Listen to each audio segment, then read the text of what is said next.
Tonight, the teenage gunman who has destroyed so many lives here shuffled his way into the courtroom. He looked sullen as he faced the judge. Mr., are you Nikolas Jacob Cruz? Yes, ma'am. Okay, sir, you are charged with 17 counts of premeditated murder. I have something very important to tell you. You're charged with some very serious crimes. His defense lawyer insists that Cruz has profound regrets. He's sad, he's mournful, he's remorseful. He is fully aware of what is going on. And he's just a broken human being.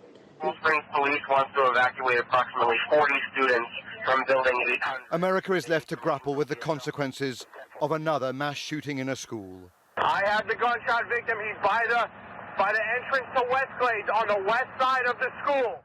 The country again confronting images of frightened teenagers running for their lives. Fire rescue. One injured person. He's shot. And of police teams leading pupils to safety, while other units hunted for a heavily armed killer on the loose. Video from inside the high school captures the terror of pupils. A policeman carrying a survivor to safety amid this Valentine's Day massacre. Let's go. Other pupils were hiding under desks and in cupboards.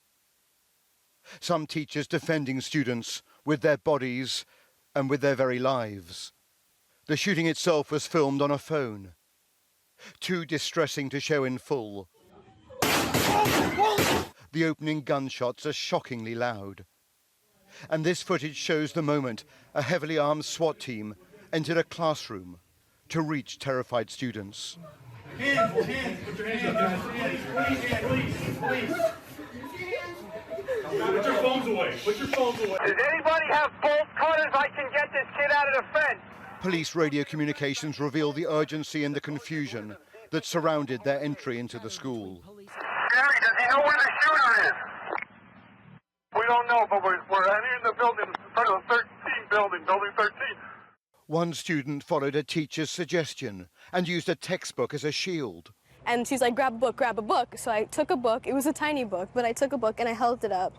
And I believe maybe the book kind of deterred some of the bullets, so it didn't hit me so badly. Teachers here say they're tired of leaders expressing sympathy, but doing nothing. I mean, here we are, and we're like the latest statistic on, on school violence. And as a society, as Americans, we're failing our children. We're not keeping them safe, and Congress is failing us, and the government is failing us, and something has to be done. Many of those killed were found inside the school, but the gunman had escaped. His identity was already known. Description of the subject is going to be a white male, last seen wearing a burgundy shirt, possibly Nikolas Cruz. And this was the dramatic moment of the arrest. A police officer running to get handcuffs on the suspect, while another kept a gun trained on the prone figure. We have the suspect detained. 10-4, can we get a positive confirmation on Nikolas Cruz being detained? 10-4. Cruz was a former student at the school with a history of disciplinary problems and with access to all the weaponry he needed. On his social media accounts, there were disturbing images of Cruz posing with weapons. A perfect storm of a young man with access to guns and harboring a grudge beyond comprehension. Earlier today, the president, a fierce defender of gun rights and the Second Amendment, made his first comments on the tragedy. I want to speak now directly to America's children, especially those who feel lost, alone, confused, or even scared. I want you to know that you are never alone and you never will be. We are committed to working with state and local leaders to help secure our schools and tackle the difficult issue of mental health. Tonight, we spoke to Kelsey Friend, heartbroken after watching a teacher gunned down in front of her. I heard the gunshots over and over and over again, up and down the halls, down below us, kids screaming. I heard a young man crying for his mother. when he was dying, and it was terrifying. Her geography teacher, Scott Beagle, tried to lock the classroom door, but was a fraction too late. He fell in the middle of the doorway, where he lied dead for probably more than an hour.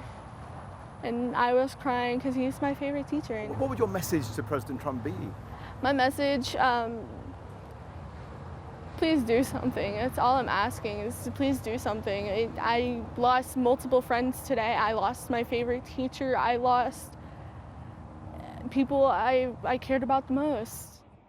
Kelsey and her fellow students are left to ask a question that goes to the heart of this nation's political culture. Why on earth is America paralyzed, unable to even address this epidemic of gun violence? Robert Moore, News at 10, Parkland in Florida.